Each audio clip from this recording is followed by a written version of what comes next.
Hello, hello, and welcome back.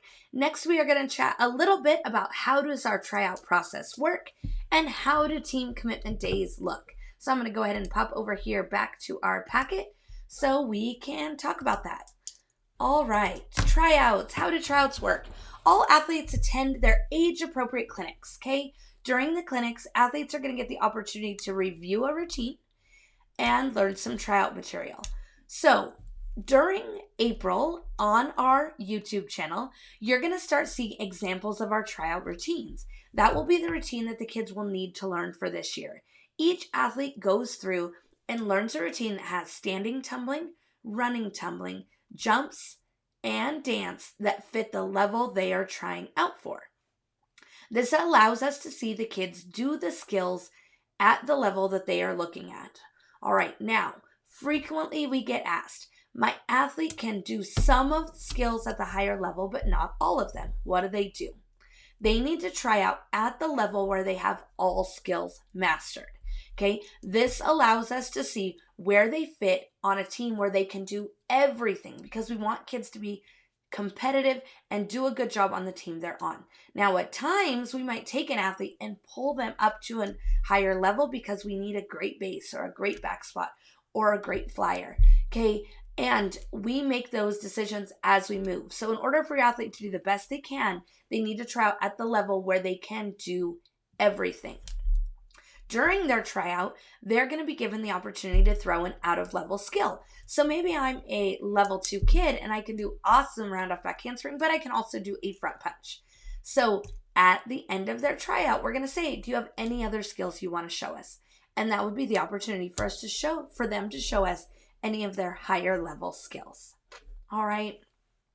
During the tryout process, the kids will come on their clinic days. So those clinics are right here, May 16th and 17th, and they will work on their routine. Now, please note, we're doing a little bit differently than in the past. They are not going to come based on their level. They're going to come based on their age. So kids ages 7 to 11 can come from 5 to 6:30 on May 16th and 17th, and kids ages 12 and over can come from 7 to 8:30 on May 16th and 17th. These clinics are not required. They are just an opportunity for kids to come in and work with coaches and get help on their routine. Many of our kids have tried out many times before, and all they need to do is watch the videos on YouTube to learn the dance, and they know how the routine goes together. They are welcome to come in and get help or not. It is totally up to you. Okay, after those tryout clinics, we have tryout days. So on May 18th and May 19th from 4 to 9 p.m., they will be able to sign up for a 15-minute tryout slot where they will come in and do their tryout routine for us and answer some questions we have. Parents, about 2 to 3 weeks prior to tryouts, you're going to get a link to go ahead and register for your time slot for that. We don't send that out now as many things can change between now and May, and we don't want you to get conflicting with your schedule. So a couple weeks prior to tryouts, we'll send that out for you. Everyone will register for a tryout slot. Whether you are level 1 or level 6, you will register. Okay, this will allow us to see everybody and get to know everybody. A little bit different this year, May 23rd through 24th and 25th. So the Monday, Tuesday, Wednesday following tryouts, we're going to have leveled group practices. So everyone's going to be assigned to a leveled group, and we'll practice in those groups to see how we stunt. This is the moment where we're going to be able to see, do we need some kids to try other things? Do we need them to move? This schedule will also go out just the week of tryouts, as we need to kind of see how many kids we have at each level in which place and how we need to arrange things. All right, on May 28th, we will do team announcements by 9 p.m. And then May 31st and June 1st will be our team commitment days. All athletes need to attend one of these 2 team commitment days with their parents. This is when they're going to go through, they're going to get their next season t-shirt or tank top. They're going to get size for uniforms and practice wear. We will have some used uniforms for sale, and then we also have some new uniforms that we ended up with extras that we will have for sale. You will confirm your billing, you will join your team band, get your team lists, and you will pay your first months of assessment on that team commitment day. So please, please, please mark your calendars now, as those are very important. On June 6th, our team practices begin. All right. If you are trying out for a prep team or are tinies, you do not need to participate in tryouts. You are welcome to, but you don't need to. All right, what do you need to bring for tryouts? If you are not registered, you have not signed up, registered, and paid your down payment, you will need to bring the $50 tryout fee. Now, never fear, this $50 tryout fee is automatically applied to your down payment once you register.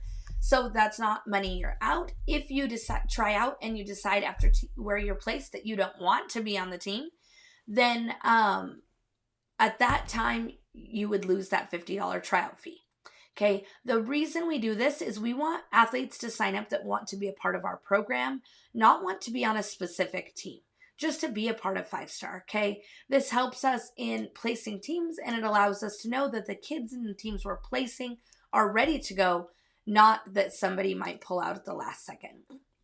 Okay, you'll need your tryout information form, which will be emailed out 2 weeks prior. This is kind of a parent expectation form that allows us to know what you are looking for, parents, as we get ready to place your athlete.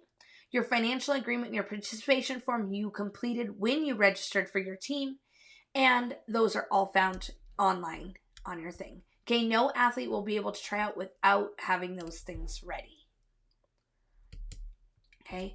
How do we place our teams? Creating teams is like a giant jigsaw puzzle, and we work really hard to try to fit these together. We've gone back and forth over the years of having teams that everybody can do every skill, and challenging athletes. And it's hard finding that balance, right? We understand as parents, you want your kids to be growing and getting new skills and working. But we also know that in order to be competitive in the all-star world these days, kids need to have all of the skills at the level that they are competing at. So we are always trying to find the best balance. Some athletes will be stronger tumblers, while some will be stronger stunters, and we need to figure out how to balance the team so everybody can be successful within those. Okay, when we look at our teams, we look at them by skill level. Level 1, there are no skill requirements. So these are brand new teams for kids without experience maybe, or up to anybody that has everything through a walkover. Okay, it might end up that we end up breaking these out into an elite team that has everybody with walkovers, and then more of an intro team with kids that are just getting started. And we'll play with that as we look at age groups and kids within these levels that try out. Level 2, standing tumbling requires standing back handspring and round off back handspring. Level 3, we need standing back handspring series and round off handspring tucks. Level 4, standing tucks and one to tucks and round off handspring layouts. Level 5, series handsprings to a layout and round off back handspring fulls. And then level 6 is series to fulls, jump tucks, and specialty to full or round off handspring doubles. Okay, our first goal is to place our kids by age. We want kids to be with people that are like them to make it developmentally appropriate. Now, this doesn't always work. There are times that we have kids that are more advanced and we need to move them, but the first thing we look at is age level. Now, know and understand, as well as we talked about with what's required to make a successful team. Now in cheerleading, we need kids to be able to fly on stunt groups that can do everything. So it is frequent that we will have a flyer that might be a little bit younger that comes up in age group to be able to fill in the required needs we have for flyers. All right, please know and understand this year, if your athlete wants to try out as a flyer, they will need to demonstrate that they have all 3 of their splits, right, left, and middle splits, and right and left splits need to be over splits, so on a panel mat flat to the ground. If they can't do those to start, they will not be considered a flyer. So now is the opportunity for the kids to start working on those. If we need to cross multiple flyers to multiple teams, we will do that to ensure that we have what we need. We have struggled this year with getting kids to be more flexible as they're doing their flyers classes, but only stretching once a week is not enough. So we need kids that are already flexible to be able to improve in this area. So it's important that kids are doing that work at home if they are interested in flying this season. All right, hopefully that gives you a little bit of insight about how our tryout process works. and answers any questions you might have. Like I said in our previous video, if you have questions, feel free to email us at information@fivestarathletics.net. Then next video, we are going to talk about financial information and how the pricing works for our program.